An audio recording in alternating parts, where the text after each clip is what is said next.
Donc déjà, je voulais beaucoup remercier Jean-Baptiste Meyer de m'avoir invité parmi vous aujourd'hui. Quand il est venu nous rencontrer dans notre équipe de recherche, donc, qui s'appelle Santé-Si, nous ne connaissions pas du tout le syndrome de Prader-Willi, donc il nous a appris beaucoup de choses. Et il m'a proposé de venir essayer j'ai pour mission en fait d'essayer de décaler le regard, de poser d'autres questions, de voir comment en fait la sociologie aborde les questions du handicap et du corps. Donc on n'a pas de programme de recherche avec des résultats à vous présenter sur les maladies génétiques et sur le syndrome de Prader-Willi, mais on fait un certain nombre de choses, je pense, qui peuvent vous intéresser.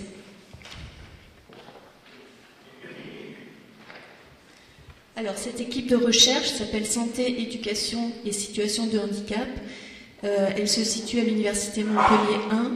Nous ne sommes pas très nombreux, nous sommes une petite équipe d'une quinzaine d'enseignants-chercheurs, majoritairement en sociologie, anthropologie, ethnologie.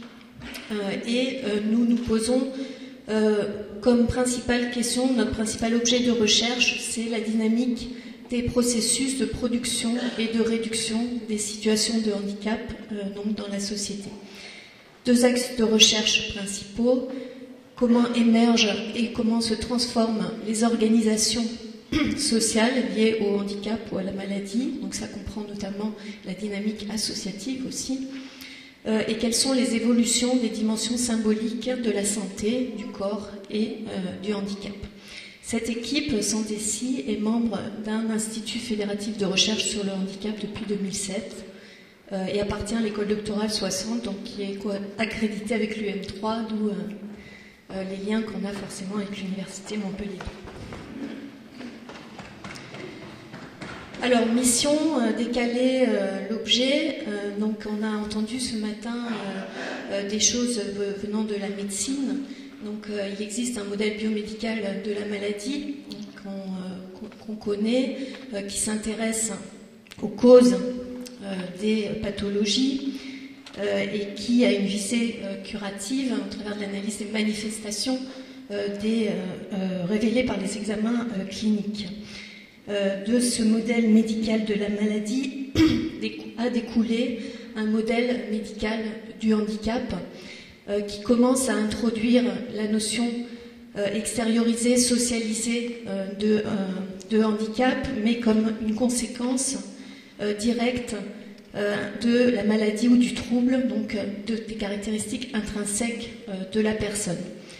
La maladie ou les troubles entraînent un certain nombre de déficiences, donc qui sont des altérations organiques, et en conséquence un certain nombre d'incapacités qui sont de l'ordre du fonctionnel, capacité à vivre des situations de la vie courante, plus ou moins bien, et donc ces incapacités peuvent être considérées, si on les extériorise et si on les socialise, comme un handicap. Voilà le modèle biomédical du handicap.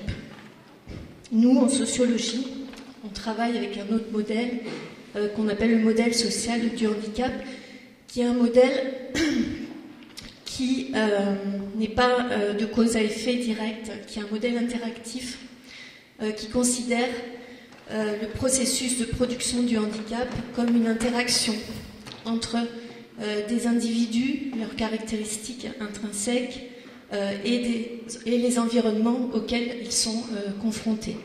La situation de handicap étant le résultat de cette interaction plus ou moins propice, plus ou moins favorable. Donc on va analyser en sociologie beaucoup les aspects facilitateurs ou les obstacles que peuvent rencontrer les individus présentant un certain nombre de déficiences et d'incapacités dans les différents environnements qu'ils vont traverser.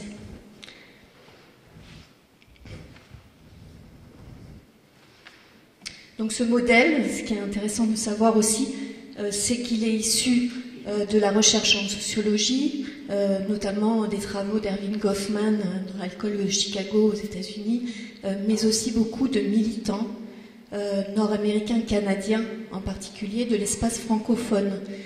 C'est intéressant de le préciser parce que du coup il se développe beaucoup aussi en France, il fait partie des modèles qui sont politiquement utilisés pour faire avancer la question du handicap dans la société. Alors notre équipe se pose quelques questions de recherche, on en a beaucoup, on a pas mal de projets. Je vais en citer quelques-uns pour vous donner des exemples. Par exemple, je coordonne depuis quelques années un programme de recherche sur l'insertion professionnelle des anciens étudiants dits handicapés, c'est-à-dire les anciens étudiants, ceux qui sont passés par l'enseignement supérieur et qui ont bénéficié d'aménagement en raison d'un problème de santé ou d'un problème de handicap. On s'intéresse à la question de comment ils utilisent les dispositifs qui sont mis à leur disposition, les dispositifs de compensation, et comment ils ont recours ou pas à ces dispositifs en fonction des étapes de leur parcours à l'école, à l'université, puis après dans la recherche d'emploi. Comment ils peuvent jouer avec ces dispositifs, les refuser à certains moments ou les utiliser à nouveau à d'autres moments quand arrivent des situations de handicap justement nouvelles, inédites. On a un autre programme. Ah oui, j'ai oublié de préciser, très important, c'est que notre équipe se situe dans une UFR STAPS, c'est-à-dire Sciences et Techniques des Activités Physiques et Sportives. C'était important de le préciser au début, en fait, puisque ça nous permet de développer après les aspects plus activités sportives adaptées, puisque dans les UFR STAPS se formaient beaucoup d'étudiants en APA, activité physique adaptée. Donc du coup, un programme qui se pose la question du sport de haut niveau avec une déficience intellectuelle. Donc, quelles sont les répercussions d'une carrière sportive de haut niveau sur la trajectoire de vie de ces jeunes? C'est un programme qu'on mène en collaboration avec la Fédération Sport Adapté. Sylvain Ferrez, un collègue, travaille sur le vivre avec le VIH. Donc, quels sont les usages du sport, les pratiques corporelles des personnes vivant avec le VIH.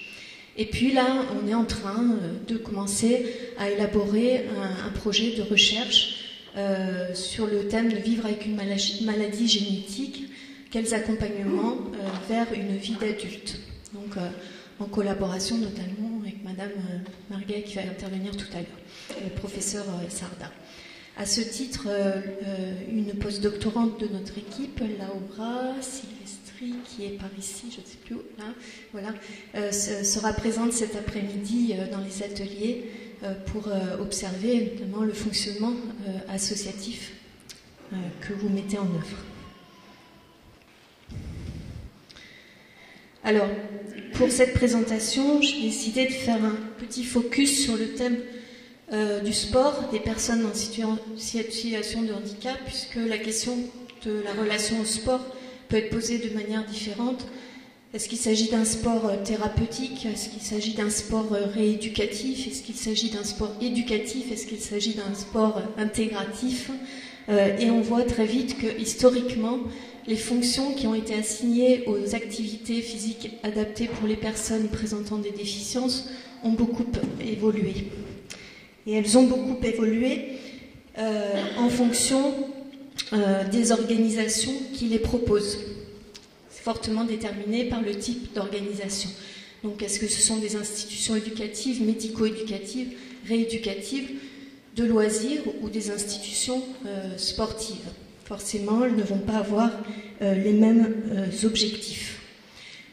Les organisations sportives associatives qui sont agréées pour le développement des pratiques sportives pour les personnes en situation de handicap se sont organisées historiquement par type de déficience en cohérence avec l'histoire de la prise en charge des publics déficients. Alors, ça veut dire que du coup on arrive à un schéma qui est relativement compliqué quand on veut comprendre qui est impliqué dans la pratique sportive adaptée, physique adaptée des personnes présentant des déficiences. Alors on a le collège des fédérations dites multisports, celles qui proposent plein d'activités sportives spécialisées dans le domaine du handicap, comme la Fédération française handisport et la Fédération française du sport adapté, Fédération des sourds de France qui a rejoint la Fédération française handisport depuis 2008, je crois.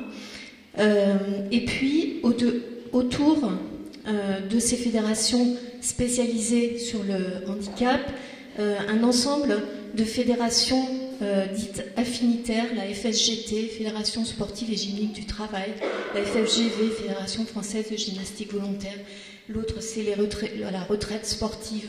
Bon, des fédérations qui sont affiliées autour d'idéologies particulières ou qui ont été construites autour d'affinités politiques ou voire religieuses. La FSGT étant très liée au Parti communiste.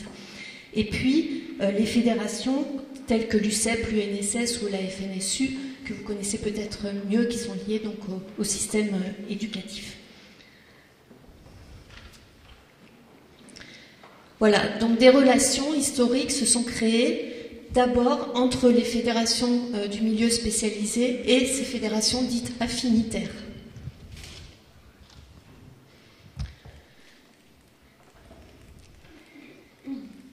Et puis, de façon plus récente, les fédérations dites unisport, donc ce sont les fédérations sportives ordinaires unisport qui s'occupent d'une activité sportive en particulier et qui sont agréées par le ministère des Sports pour organiser la compétition, les championnats, délivrer les titres, les diplômes, etc., ont, de façon plus récente, développé des commissions handicap dans chacune de leurs instances, et commence du coup à travailler en collaboration également avec le monde handisport. Donc l'école primaire, dans le cadre de l'EPS obligatoire, est forcément liée à l'UCEP, l'UNSS, la FNSU. Et puis donc à côté, on a les institutions spécialisées pour adultes qui proposent des activités physiques adaptées, de loisirs ou de soutien. Donc pas forcément dans une logique compétitive, pas du tout, ou les institutions médico-éducatives qui proposent également de l'éducation physique adaptée obligatoire. Et puis les associations de personnes ou de parents qui forcément vont à un moment donné chercher des espaces où ils vont pouvoir accompagner leurs enfants pour avoir une activité physique. Donc ça fait beaucoup de flèches tout ça, hein, un petit peu au cou. La question étant, la dernière flèche peut-être, qui se pose actuellement, des relations qui peuvent exister entre le monde ordinaire, des fédérations, des clubs sportifs ordinaires et leur capacité à inventer les manières d'accueillir toutes les personnes, hein, donc dans une société dite inclusive, puisque le modèle social du handicap considère finalement, si on va jusqu'au bout du modèle social, on peut aller jusqu'à dire qu'il n'y a pas de situation de handicap si la société est capable d'inventer les systèmes de compensation susceptibles de permettre à tous et chacun de participer à tout ce qu'il a envie de participer, hein, puisqu'on tient compte aussi des désirs des sujets. Voilà, donc dans une approche sociologique, finalement, on s'intéresse beaucoup à l'espace et au temps, donc à la dynamique des systèmes et à la dynamique des sujets et à leur interaction. Donc les réseaux formels, donc ces réseaux formels, informels, sont, vous l'avez compris, le fruit d'une lente évolution des représentations collectives du handicap et de ce qu'est le sport, ou de ce que devrait être le sport pour les personnes vivant avec des déficiences. Ce système d'accueil est diversifié, mais évolue en permanence parce qu'il y a de nouveaux acteurs qui arrivent, qui réclament d'autres choses, qui revendiquent et qui poussent les lignes. Mais il commence à avoir une histoire et des réseaux privilégiés. Et puis chaque sujet, donc chaque individu, va lui aussi avoir sa propre histoire, avec des besoins, des désirs qui peuvent être différents au cours de sa trajectoire, en particulier dans le rapport au père. Une petite danseuse. Donc pour terminer, les pratiques en groupe de pairs et les pratiques mixtes. Donc, pratiques en groupe de pairs, ce sont celles qui vont être pratiquées en institutions dites spécialisées ou dans les clubs sportifs spécialisés, qui vont du coup bénéficier d'encadrement spécialisé et d'activités physiques adaptées. Il existe aussi ce qu'on peut appeler de l'intégration sportive collective, dans le cadre de groupes qui vont être accueillis dans des structures ordinaires, mais qui ne bénéficieront pas d'un encadrement spécialisé, mais peut-être d'un accompagnement à l'intégration dans le cadre d'une forme de discrimination positive. Et enfin, l'intégration sportive dite individuelle, où là, on va s'engager personnellement, on va engager l'enfant dans des espaces sportifs ordinaires, avec un encadrement non spécialisé et avec un accompagnement ou pas d'accompagnement. Je vous remercie.